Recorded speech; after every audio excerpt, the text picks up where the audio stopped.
So the announcement today, WWE's Wrestlemania 43 is coming to Riyadh, Saudi Arabia in 2027. WWE held like a media thing earlier today to make the announcement on their YouTube channel, which they really dragged out, by the way, considering the logo is there front and center and you saw it within the first second. Lots of superstars and legends on hand to make this announcement, of course, and it was made by Triple H in the end.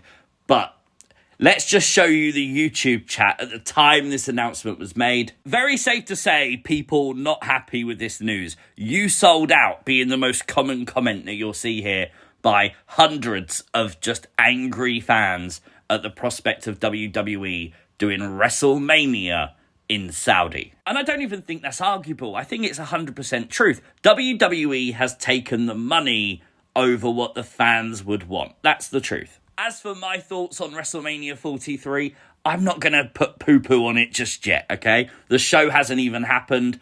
Despite the location, it could be anywhere in the world. It could still be a bad Mania. We have seen some statements come out where the chairman of Saudi Arabia's General Entertainment Authority did state their vision is to elevate this iconic event to the unprecedented heights and deliver a WrestleMania unlike anything the world has ever seen. There are reports that they're throwing a lot of money around and people like The Rock and other legends could be involved in this show. And that could make it either very good or very bad. So we can't really judge the actual show quality until that's happened. From an initial reaction point of view, I hate this. I think that it is a spit in the face to your general audience who keep you in business year after year after year. But let me know all your thoughts, and I'm sure you've got them, in the comments section down below. But that was earlier today, and there's a lot to talk about from this episode of SmackDown, so let's follow the buzzards. And this is things you might have missed.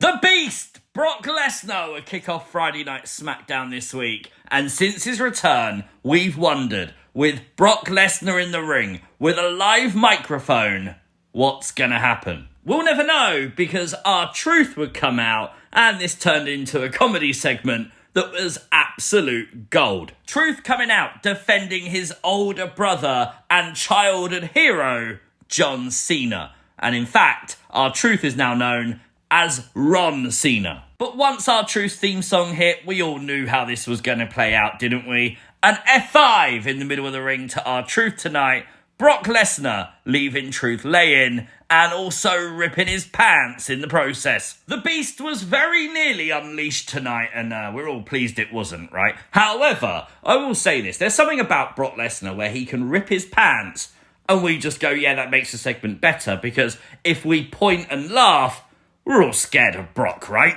Our commentary team tonight was the duo from NXT, Vic Joseph and Booker T. First of all, let's just hope Booker T's not popping anything. But the bigger question, I didn't find out throughout the show, did Vic Joseph have his candy with him? That's what I want to know. If you were in attendance at SmackDown tonight, did Vic Joseph have candy? We heard from the Wyatt Six tonight, at least two members, Bo Dallas and Eric Rowan. And it definitely had a Wyatt family vibe to the promo, even more so when it ended with Bo Dallas saying the words, "Follow the buzzards." Total chills when he said that, by the way. But I really do wonder now if this is a sign that we're going to take more of like Bray's famous lines and actually give them meaning for the Wyatt Six. Tonight's promo was all about where do the street profits go from here, saying the Wyatt Six just sowed the seeds, and now it's the disease that's going to take hold. There was, of course, glitches during this promo. Nothing you can look at and say, oh, okay, this is an Easter egg for something. Nothing that makes any sense. But there was obviously the times that Bo Dallas would transform into Uncle Howdy with the mask coming through. And I thought the utilisation of Eric Rowan in a Wyatt family style promo was actually done really well tonight. Him talking about brotherhood and you don't really know what it's got till it's gone quite clearly relates to his relationship with Brody Lee and Bray Wyatt. At the end of the video, we'd see the pictures of the Street Profits. We've seen this before. I think it was in the Twitter video that the Wyatt Six did before Clash in Paris. But those images were used again tonight. And it's worth pointing out, we've seen a couple of tweets now by Angelo Dawkins, which could be teasing that he has listened to Uncle Howdy. Maybe that heel turn is coming. Sami Zayn would once again come to the ring tonight for the United States Championship Open Challenge. I'm so pleased that Sami Zayn's continuing to do this because it just means we can get some banger matches. We don't need to worry about storylines or anything. And tonight, with his opponent being Rey Fenix, that is exactly what we got.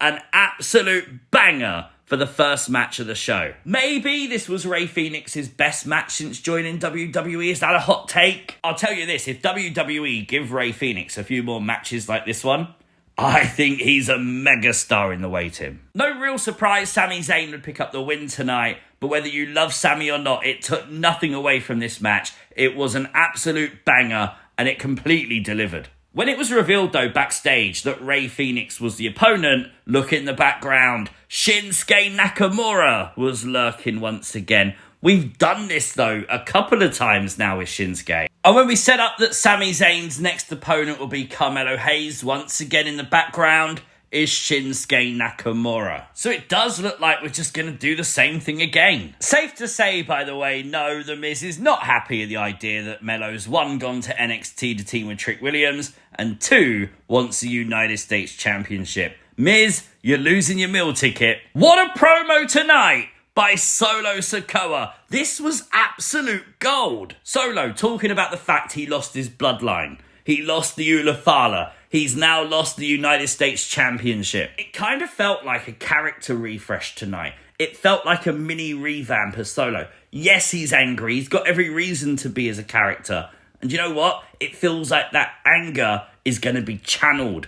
I really like this, and I thought the presentation of the promo was great. Tiffany and Jade had a brilliant match tonight for the Women's Championship. Jade would drive Tiffany through the barricade, and yes, the match would end in a draw, a double count-out tonight on SmackDown. Nia Jax would come out, because of course she did, and leave everybody laying as Nia Jax stands tall. Are we going to do a triple threat at Wrestlepalooza? Or are we going to get Bianca Belair back in time to make it a fatal 4-way? What do you think? Let me know in the comments down below. Confirmation tonight that Chelsea and the Secret Service will get a shot at the Women's Tag Team Championships.